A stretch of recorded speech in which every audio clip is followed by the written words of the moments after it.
Fala aí, aqui é o Eduardo do Responde Aí e hoje vamos bater um papo sobre movimento circular acelerado. Então vamos lá. Bom, o nosso amigo Serginho, ele está em uma corrida, ok? E em um dado momento, ele entra numa curva. Então ele vai percorrer essa trajetória circular aqui. O que vai acontecer? Para ele percorrer essa trajetória circular, vai existir uma aceleração centrípeta apontando para o centro da trajetória. E aí o que vai acontecer? Essa aceleração ela vai ser responsável por mudar a direção da nossa velocidade, do vetor velocidade dele. E por isso que ele vai percorrer essa curva. Porém, como essa aceleração ela é perpendicular ao vetor velocidade, esse módulo da velocidade ele é constante. Então, ele realiza um movimento circular uniforme. Beleza? Até aí a gente já viu. Mas o que acontece se de repente o Serginho ele vai e pisa fundo? Se ele pisar fundo, ele vai estar imprimindo uma aceleração tangencial, ou seja, uma aceleração na mesma direção da velocidade. E aí o que vai acontecer? Aí sim, a velocidade dele vai mudar, ok? Então, isso se trata agora de um movimento circular acelerado, ok? Para os íntimos, né, a gente chama de MCA. Então, o que é um movimento circular acelerado? O movimento circular acelerado nada mais é do que um movimento circular que possui aceleração tangencial. Então, como a gente já viu, a gente vai ter tanto a aceleração centrípeta, apontando para o centro, quanto a aceleração tangencial na mesma direção da nossa velocidade, ok?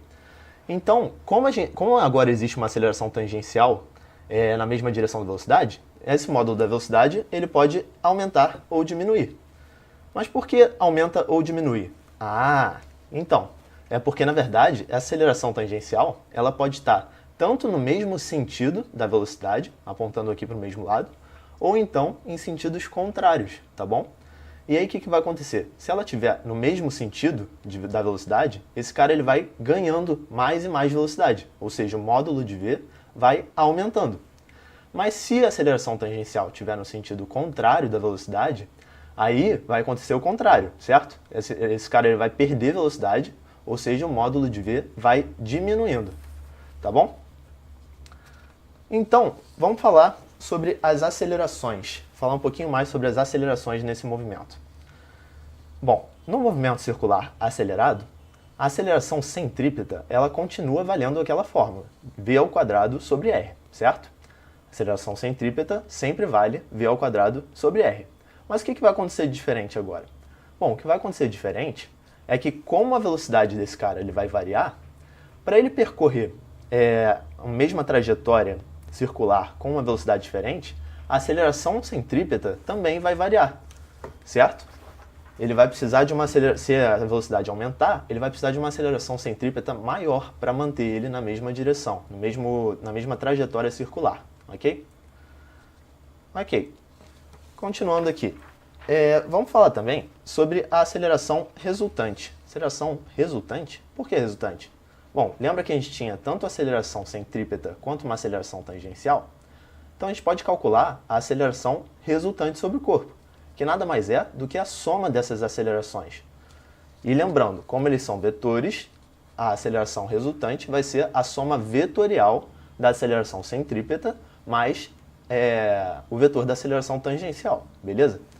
Então vai ficar mais ou menos assim. Esse cara está percorrendo uma trajetória circular, essa é a nossa aceleração centrípeta, aceleração tangencial, e o vetor aceleração resultante, ele vai ser aqui a soma desses dois vetores. E pensa aqui comigo, a aceleração centrípeta aponta para o centro, está numa direção radial. E a aceleração tangencial, como o próprio nome já diz, é tangente à trajetória. Ou seja, esses caras eles são perpendiculares, beleza? Então, como é que a gente calcula o módulo de um vetor resultante a partir da soma de dois vetores perpendiculares? A gente pode usar aquele Pitágoras, certo? Ou seja, o módulo da aceleração resultante ao quadrado vai ser igual à soma dos quadrados dos módulos dessas acelerações aqui, ok? A gente já está acostumado a fazer isso quando a gente tem dois vetores, né, em x e y, por exemplo. Nada de muito novo. E agora? Agora eu vou apresentar um conceito novo, que é chamado a aceleração angular. Até agora a gente não viu isso, certo? Por quê? A gente só estava trabalhando com movimento circular uniforme. Mas o que é aceleração angular?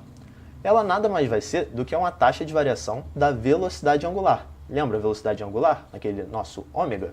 Então, a gente pode escrever o nosso alfa, que é a aceleração angular, como a variação de ômega, da velocidade angular sobre o tempo, variação no tempo, ok? Então, se essa aceleração ela for constante, a gente pode escrever como uma velocidade angular final menos inicial sobre um ΔT, ok? E além disso, o nosso alfa ele se relaciona com a aceleração tangencial, a partir dessa seguinte fórmula. A aceleração tangencial ela é igual ao produto vetorial entre a aceleração angular, alfa, pelo vetor posição, tá bom? Bom, produto vetorial, vetor posição, que negócio é esse? Bom, dá uma olhada aqui nessa figura. Se a nossa partícula está descrevendo essa trajetória circular aqui, se ela estiver, por exemplo, nesse cantinho esquerdo, o vetor posição ele vai ser um vetor que parte do centro da trajetória, centro do círculo, até a posição da partícula, aqui na esquerda, ok? Então, a partir dessa fórmula aqui, a aceleração tangencial ela vai ser o produto vetorial entre a aceleração angular, que ela é sempre perpendicular ao plano do círculo, ok? Então, se esse cara está no plano XY, a aceleração angular ela vai estar no eixo Z, ok? Então, como é que fica esse produto vetorial? A gente vai usar a regra da mão direita. A aceleração angular, ela está aqui para cima. Então, a gente bota os nossos dedos aqui para cima. Não dá para ver muito bem, mas os indicadores estão para cima. E aí, a gente fecha a nossa mão para a esquerda, na direção do vetor R, o vetor posição.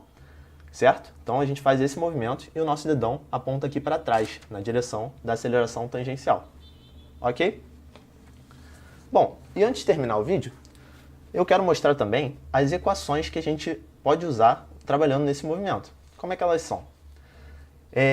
Você lembra quando a gente tinha um movimento uniformemente variado? A gente usava aquelas equações de posição, de velocidade, ou então aquela do Torricelli, sempre com uma aceleração constante, certo? Bom, agora que a gente tem um movimento circular acelerado, a gente vai usar as equações análogas para a rotação. Ou seja, dá uma olhadinha aqui. A variação da posição, ΔS, vai virar uma variação do ângulo, Δθ. A velocidade inicial vai virar uma velocidade angular inicial e a aceleração vai virar uma aceleração angular, alfa, beleza? Então a expressão fica bem parecidinha aqui. A gente vai fazer a mesma coisa para as outras. Aqui, velocidade virando velocidade angular, aceleração virando aceleração angular. E por último, aquela do Torricelli. Mesmo procedimento. Velocidade vira velocidade angular, aceleração vira aceleração angular, e a variação da posição vira variação do ângulo, Δθ, ok? E aí, a partir dessas equações, a gente consegue trabalhar bastante com esse movimento circular acelerado, ok? Esse vídeo te ajudou? Responde aí!